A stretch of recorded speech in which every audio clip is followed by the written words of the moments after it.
안녕하세요. 오늘은 한병철 선생님의 피로사회를 정리해 보겠습니다. 피로사회는 그동안 여러분이 패들렛에 서로의 독서 과정을 기록하고 공유해 왔던 책인데요. 자, 간략하게 책 내용을 저와 함께 확인해 보고 또 친구들은 어떤 기록을 남겼는지 천천히 살펴보고자 합니다. 비교적 내용을 이해하기 쉽지 않은 책이었습니다. 설명을 참조해서 꼭 직접 책을 읽고 세세한 내용들을 확인하기 바랍니다. 자, 지금 여기 화면에 보이는 게 여러분들이 지금까지 남겨줬던 독서 기록들입니다. 그래서 이 내용들을 바탕으로 하게 될 거고요. 그리고 지금 패들렛상으로는 읽기가 조금 어려울 수 있어서 지금 이 내용들을 PDF로 옮겨봤습니다. 그래서 이따가는 이 PDF에 옮겨진 이 내용들을 가지고 같이 한번 살펴보겠습니다. 자, 먼저 첫 번째 챕터는 신경성 폭력입니다. 이 챕터에서 저자는 시대마다 그 시대의 고유한 질병이 있다라는 문장으로 글을 시작하고 있습니다. 그래서 20세기까지가 말하자면 전염성 질병의 시대였다면 그 이후에 항생제가 발명된 다음 21세기의 사회는 경색성 질병의 사회가 되었다라고 얘기하고 있습니다. 여기서 말하는 경색성 질병이라고 하는 것은 우울증과 같은 신경성 질환을 얘기합니다. 먼저 전염성 질병입니다. 이 전염성 질병의 원인으로 저자는 그것이 타자의 부정성에서 비롯된다고 합니다. 이 타자의 부정성이라는 말이 조금 어렵게 느껴지기도 하는데요. 여기 나오는 이 타자를 우리 몸에 병을 일으키는 몸밖 바이러스로 본다면 이해하기 좀 수월할 것 같습니다. 그리고 앞서 말한 대로 이러한 바이러스는 면역학적 기술을 통해서 얼마든지 이겨낼 수 있었습니다. 자, 한편으로 지금 이 후기 근대에서 드러나게 되는 이 경색성 질병은 그 원인이 긍정성의 과잉에 따른 것이라고 이야기를 합니다. 그래서 면역학적 기술로서는 당해낼 수 없는 그런 새로운 질병을 맞이했다라고 얘기하고 있습니다. 이어서 저자는 이것을 패러다임의 전환으로 설명하고 있습니다. 지난 세기는 면역학적 시대로서 나와 타자를 구분하고 이질적인 것을 적대시하던 시대였다는 것입니다. 그래서 안과 박, 그리고 친구와 적, 그리고 나와 남을 명확히 구분한다는 것인데요. 자, 자연스럽게 근대사에 있어서 전쟁과 냉전을 떠올리게 하고 있습니다. 자, 하지만 그 이후에 새로운 구도가 나타나게 되었다라고 합니다. 더 이상은 이질성도 없고요. 그리고 타자성도 없습니다. 이질적이라고 우리가 그동안에 얘기했던 것은 이제 차이라고 얘기하게 됩니다. 그것은 단순히 낯선 것일 뿐입니다. 그리고 이러한 낯선 것은 제거의 대상이 아니고 그저 관광객의 향유 대상일 뿐입니다. 예를 들어 이민자를 두고 과거에는 어떤 위협적인 존재로 생각을 했다면 이제는 이들에 대한 찬반을 떠나서 만약에 반대한다면 단지 위협적인 존재라기보다는 짐스러운 존재로 여기고 있을 뿐이라는 것입니다. 자, 말하자면 우리는 지금 세계화 시대에 도달했습니다.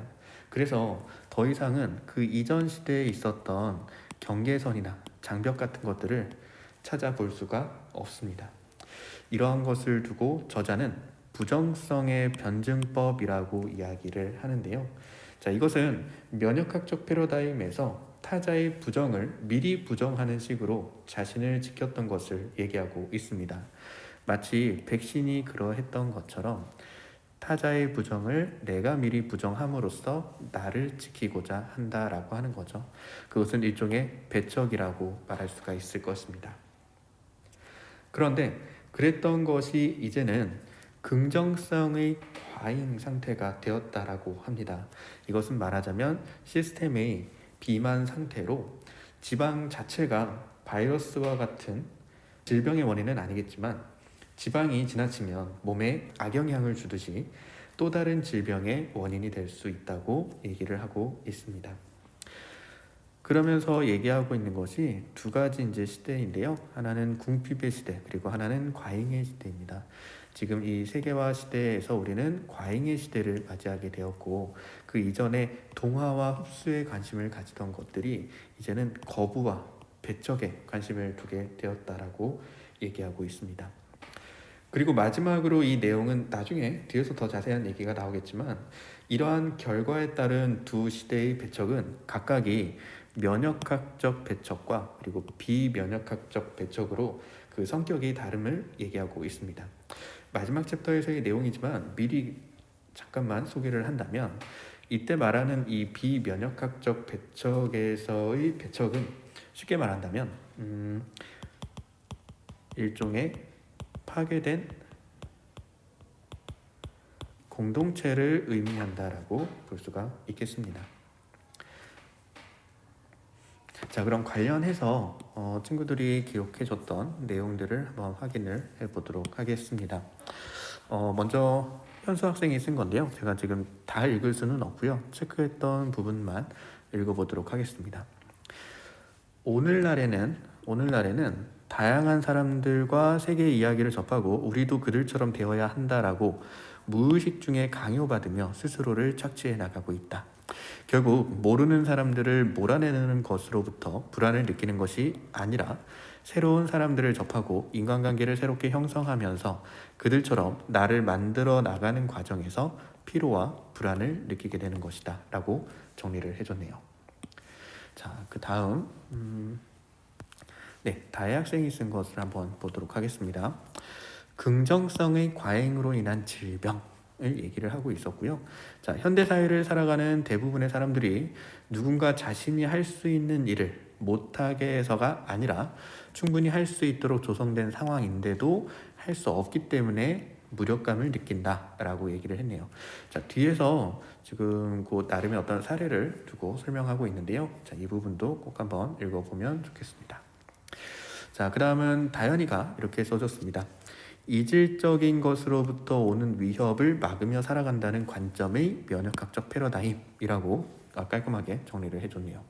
자, 그리고 긍정성의 과잉은 끝이 없는 완벽주의를 만들어낼 수 있을 것이라고 생각했다.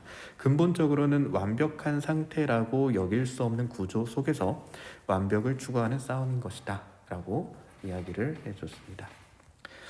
네, 그 다음에 제이가 이렇게 써줬네요. 나는 작가가 묘사한 면역성 질병에서 신경성 질환으로의 전환이 경쟁사회를 의미한다고 보았다. 동일한 조건을 가진 사람들이 너무 많은 가운데 최선을 다해 경쟁력을 가지려 애쓰는 현대인들의 모습이 떠올랐다라고 했습니다. 그래서 뒤에 뭐 어떤 실업률이라던가 스펙을 쌓기 위해 노력하는 청년들, 그리고 여러 가지 구조조정이나 정리해고의 위험을 감수하고 있는 사회인들의 모습을 예로 들고 있습니다. 그래서 이 내용들 다시 한번 꼭 읽어보시고요. 자, 그리고 이렇게 얘기하네요. 그렇게 쉬지 않고 맹목적으로 달리다 무너진 사람들이 우울증이나 번아웃 증후군을 진단받는 것 같다라고 내용을 아주 잘 정리를 해줬습니다. 자, 그 다음 연수가 쓴 글인데요. 자, 이 부분 한번 읽어보도록 하겠습니다. 신경성 폭력의 시대가 도래한 것인데 이 폭력은 외부의 침투에서 오는 것이 아니고 내부에 존재하는 같은 것으로부터 온다라고 얘기를 정리해줬고요. 자, 그 다음에 이 글은 지금 유진이가 써줬던 글입니다. 저자의 한정된 설명 속에서 나는 한 가지만은 확실하게 파악할 수 있었다. 자, 면역학적 세계는 신경증적 세계에 비하면 훨씬 날카롭고 예민하고 날이 서 있다. 이 시대 속 사람들은 이민자를 배척하고 다름을 경계한다. 반면 신경증적 세계는 긍정성의 과잉이 일어나고 있다 라고 잘 이해를 해줬고요. 자, 그리고 재밌던 점은 이 부분입니다. 이 사례를 소셜미디어 플랫폼에 적용을 해서 생각을 해봤는데요. 자, 긍정성의 과잉이 일어나는 대표적인 공간으로 바라보았습니다. 그래서 과다에 대한 소진, 피로, 질식 역시 우리 사회에서 동일하게 일어나고 있다. 서로 지나치게 가까워진 사람들은 우울증을 토로하고 인간관계 속 권태를 느끼고 있다. 사회의 신경증적인 이러한 모습들이 실제로 신경증을 유발하는 것이다 라고 이야기를 해줬습니다. 사실 비면역학적 배척에서의 파괴된 공동체, 공동의 삶이라고 하는 것으로 이제 결론이 도출되게 될 텐데 그와 비교해서도 한번 생각을 나눠보면 좋겠습니다.